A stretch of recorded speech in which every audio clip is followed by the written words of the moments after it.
lo que es la definición del lavado de dinero, es convertir, en pocas palabras, es transferir, o sea, dar la imagen de un dinero ilegal en legal. Es convertir, transformar, ocultar. Eso sería la definición de lo que entendemos como lavado de dinero. Ahí recién se normalizó la presentación, mil disculpas. Bueno, y estábamos hablando de que existen varios organismos internacionales que se encargan de la creación de recomendaciones para prevenir el lavado de dinero. Existen varias, solo aquí mencionamos una de las que prácticamente ahí tiene 180 países que están asociados al GAFI, que es el Grupo de Acción Financiera Internacional, el cual dicta recomendaciones, dicta 40 recomendaciones que son las adoptadas por los diferentes países. Entre esas 40 recomendaciones existen recomendaciones que son para los sujetos obligados y que son también para el ente contralor y para la unidad de inteligencia financiera, que en este caso es CEPRELO. Aquí nos enfocamos en las recomendaciones que afectan directamente al sujeto obligado. Dentro de las 40 recomendaciones tenemos, por ejemplo, la primera, la número uno, que habla de la evaluación de riesgos y un enfoque basado en riesgos. Prácticamente todo el sistema de prevención está basado en un enfoque en riesgos. También la número 3 que habla del delito de lavado de activos. La número 10 muy importante, que habla de la debida diligencia del cliente. Y la número 11 que habla de los registros. La número 12 las personas expuestas políticamente, que son personas eh, que normalmente se dedican a la función política o estén emparentados con alguno de ellos.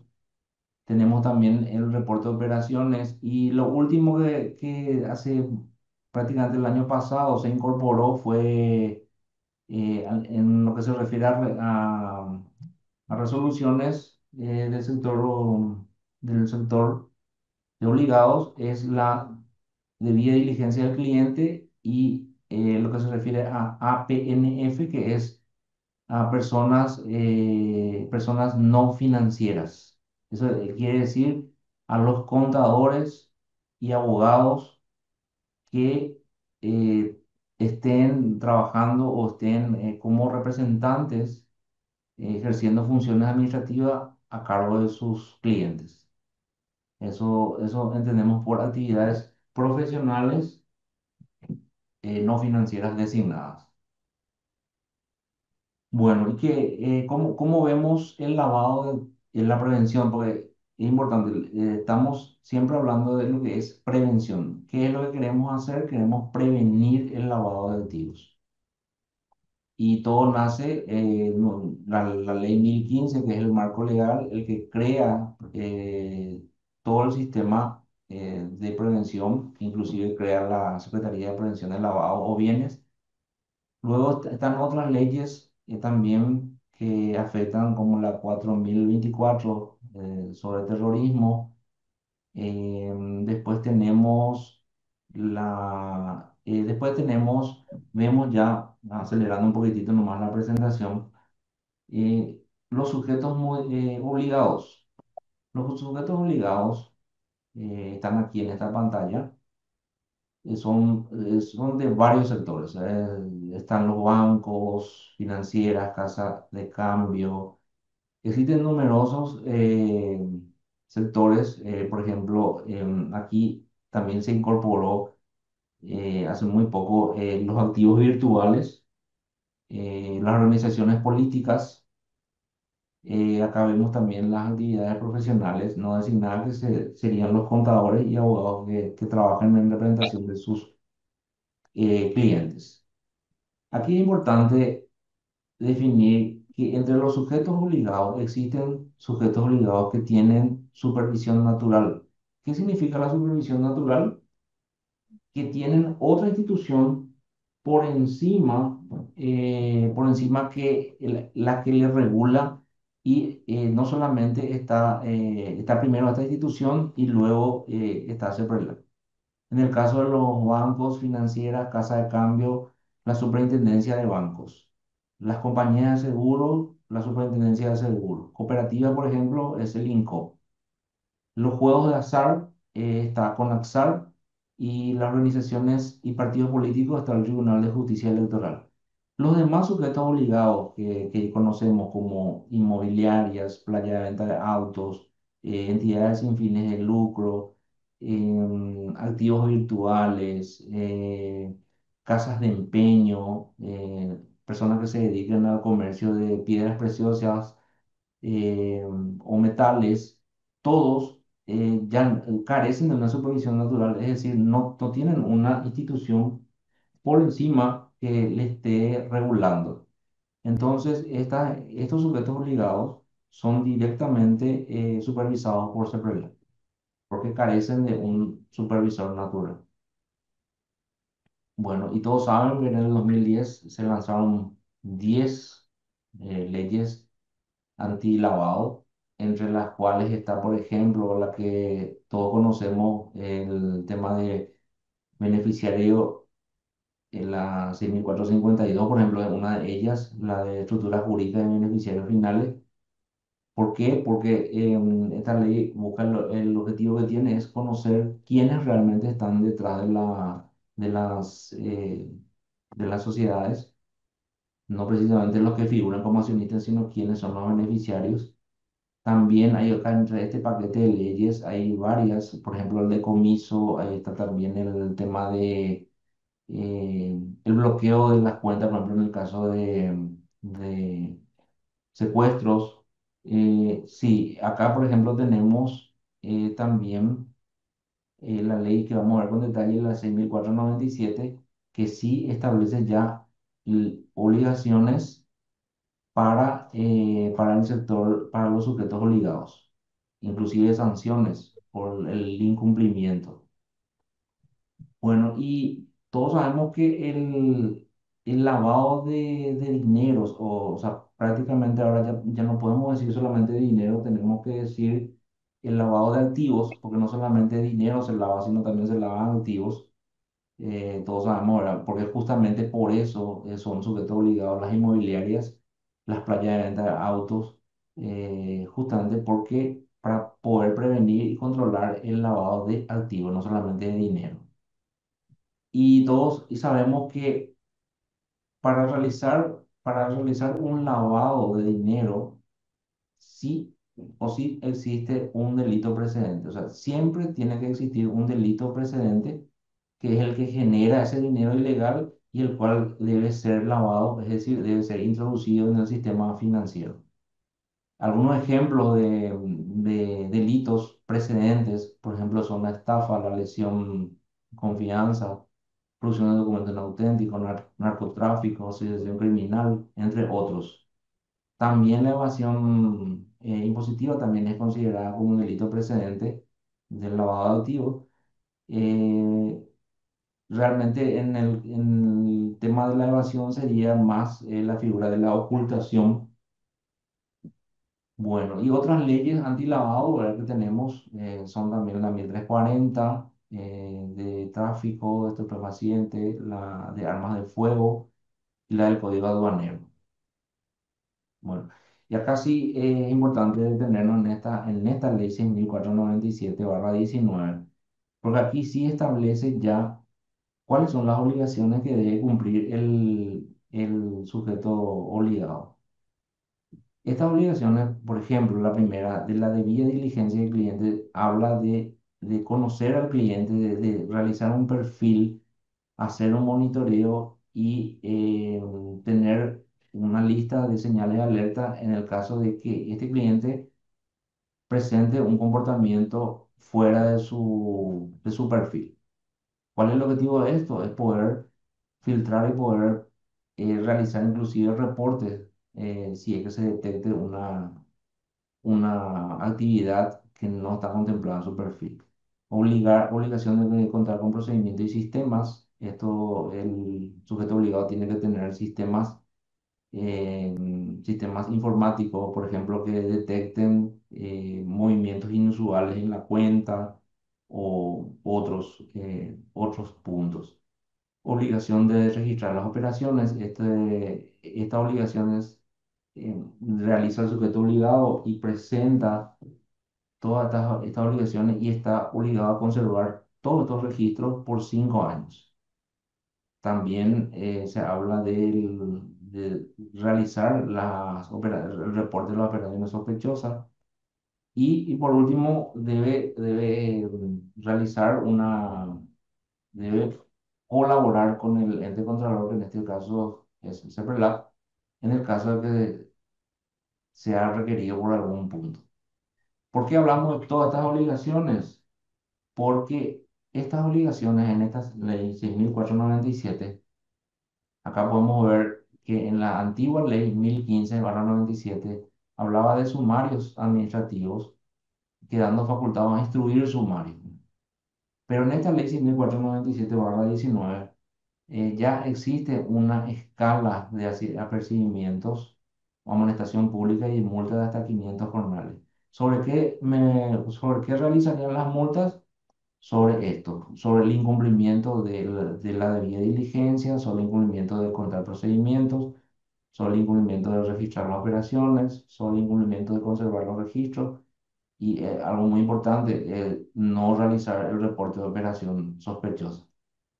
Y estas notas, o sea, en esta ley 100.497 prácticamente ya se establece, como estábamos hablando, una escala de multas, una nota de percibimiento, una multa de hasta 500 salarios mínimos por el incumplimiento. Bueno, eso es lo que se refiere a lo que es, lo más importante de esto es que en esta ley 100.497 sí, se establece y en el caso, por ejemplo, de esta multa, dice dice, o sea, de cero hasta, sí, 500 salarios mínimos sería la multa por el incumplimiento de estas obligaciones.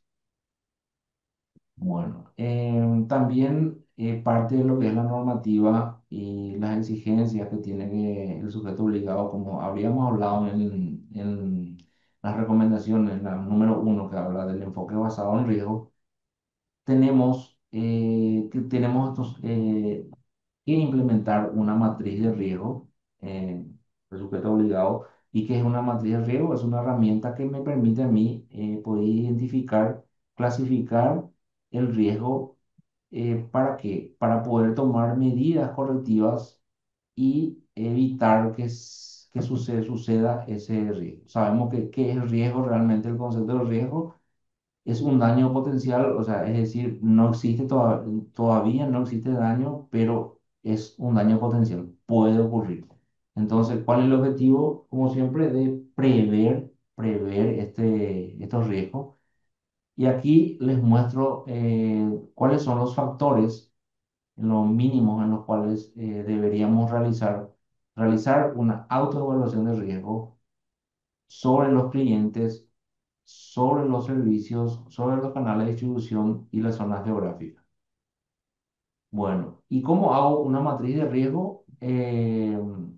Realmente necesito tener la probabilidad, el impacto y el resultado. Es decir, cuál es la posibilidad que ocurra y cuál es el impacto de ese riesgo. Yo acá les voy a mostrar que la suma de los dos me genera el riesgo asociado.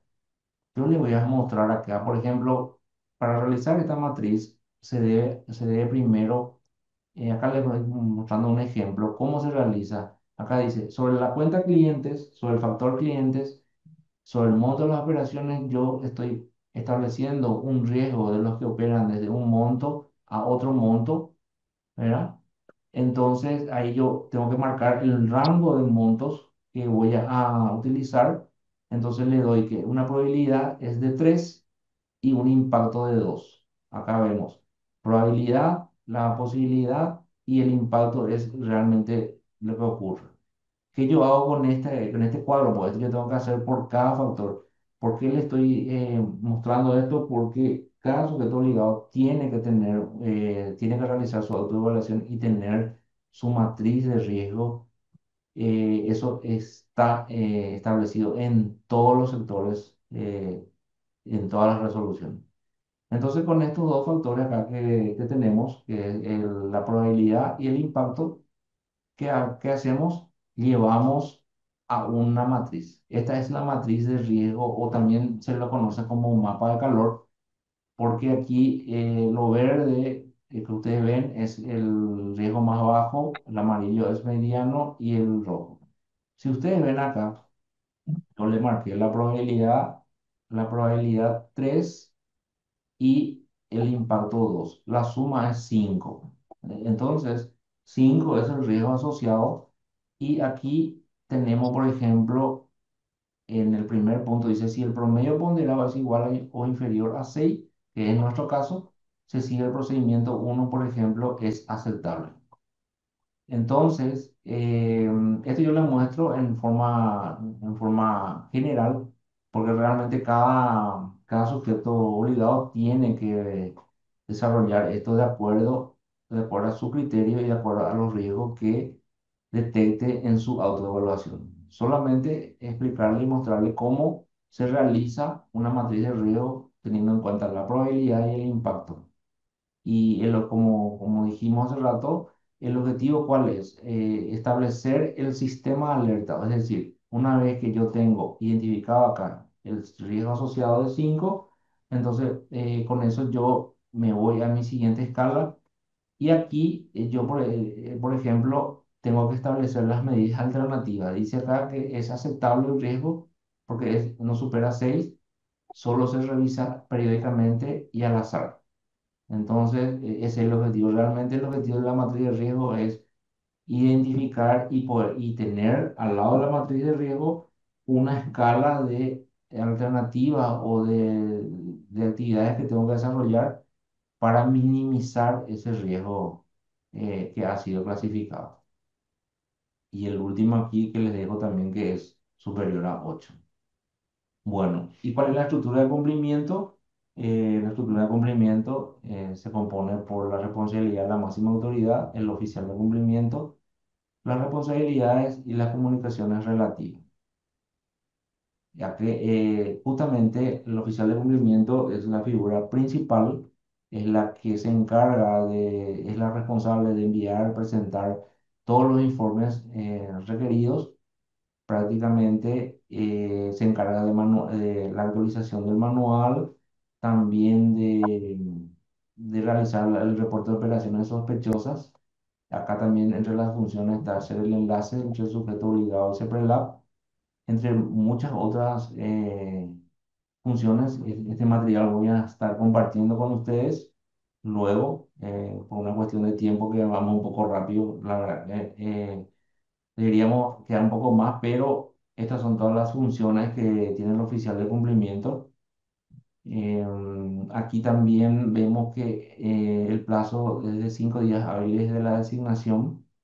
O sea que una vez que ha sido designado en acta de directorio, existen 5 días hábiles para hacer la comunicación, hacer problema.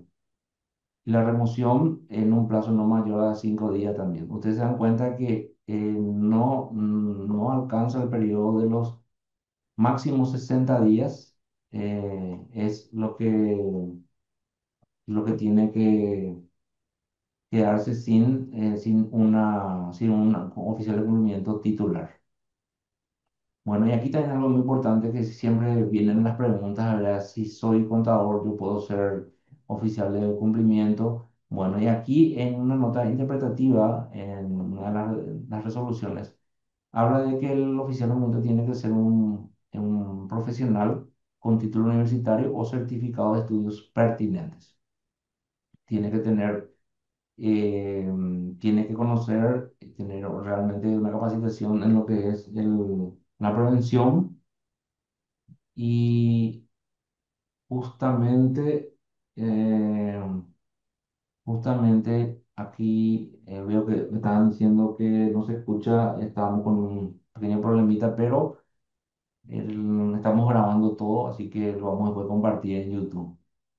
También se habla por incompatibilidad cuando, por ejemplo, en razón el oficial de cumplimiento no, o el encargado de cumplimiento no puede ser gerente financiero, ni auditor interno, ni encargado de recaudación. Es decir, que no puede ser, el gerente financiero no puede ser oficial de cumplimiento, ni el auditor interno, ni el encargado de recaudación.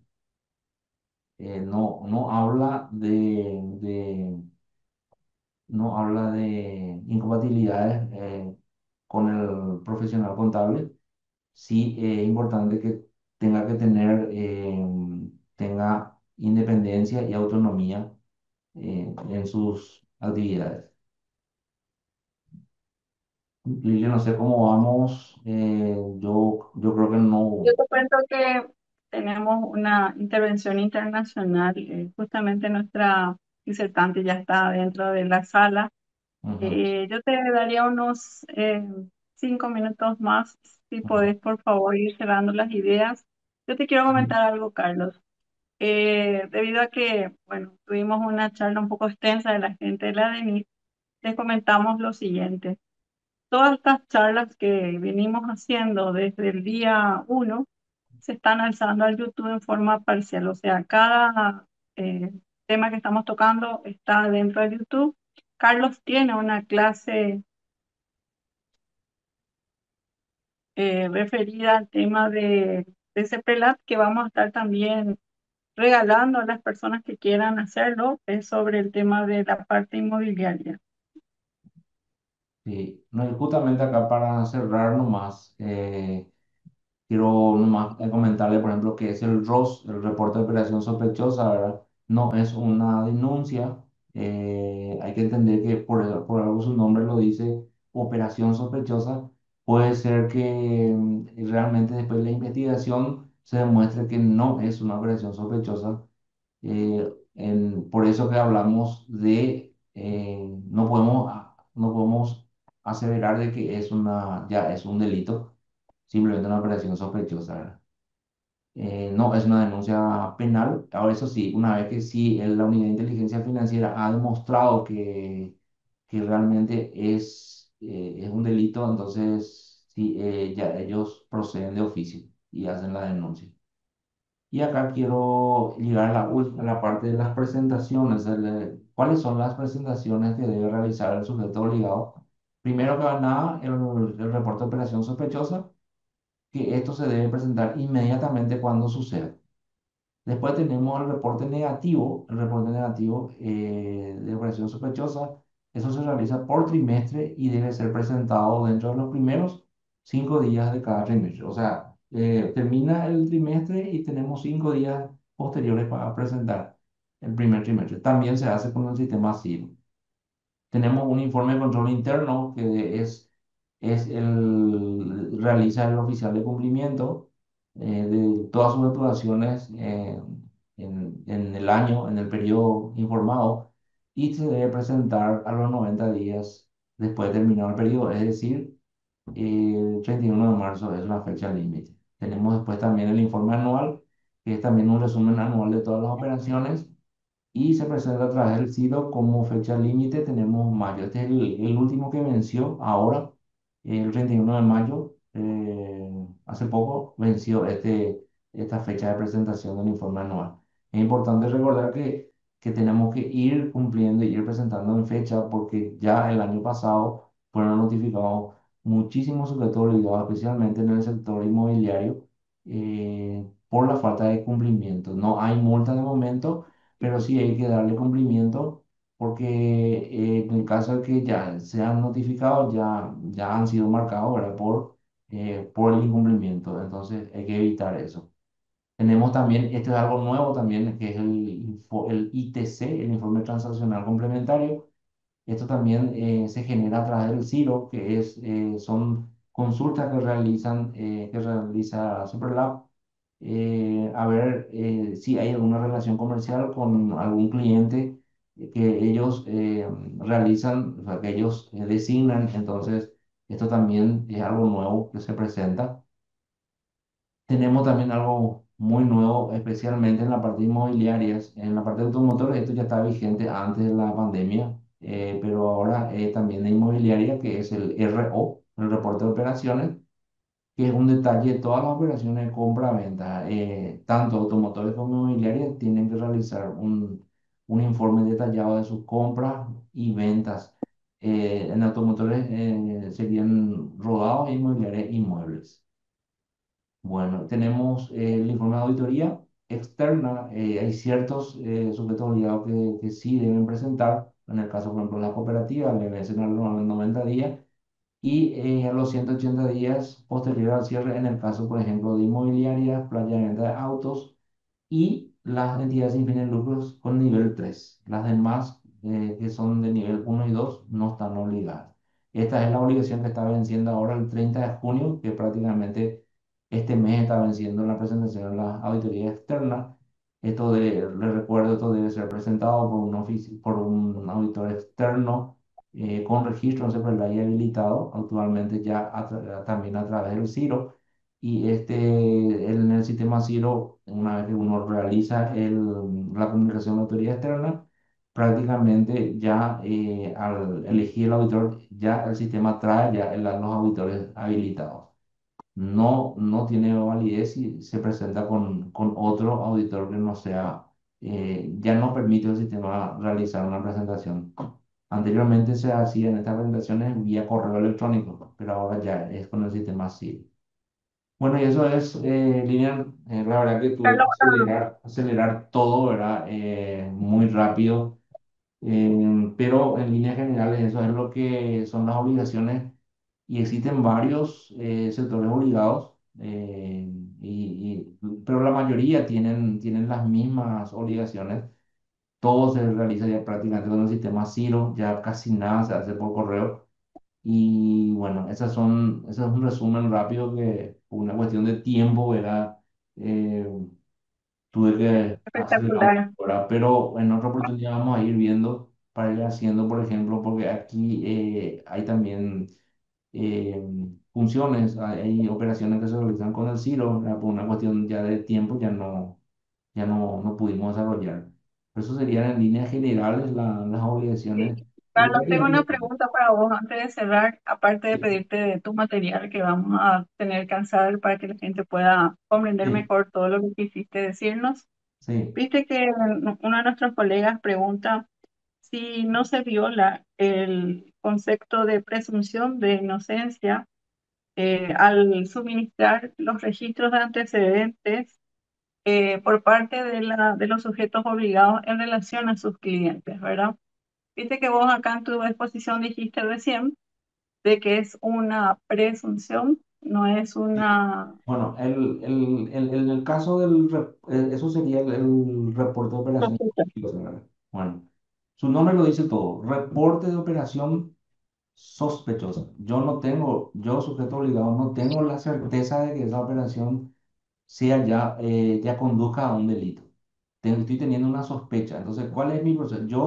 Yo realizo esa comunicación y existe una confidencialidad entre yo, sujeto obligado, y Ceprelat. O sea que eso solamente puede divulgarse si una de las partes divulga, pero es un convenio entre las dos partes, entre el sujeto obligado y Ceprelat. Y estamos hablando de sospecha, no estamos hablando de denuncia. La sospecha es una cosa y la denuncia es ya algo concreto, algo ya un hecho. Entonces, ¿qué es lo que hace Cyberlab? Toma esa denuncia, o sea, perdón, toma ese reporte sospechoso y ¿qué hace Cyberlab? Analiza, pone en su mesa de estudio, comienza a analizar, comienza a realizar todos los estudios y puede llegar, por eso no sabemos, pues puede llegar a la conclusión de que no era una operación sospechosa, entonces queda prácticamente sin efecto. Pero también puede darse caso que sí es una operación sospechosa y que sí tiene dentro conduce a un delito que ya está ahí.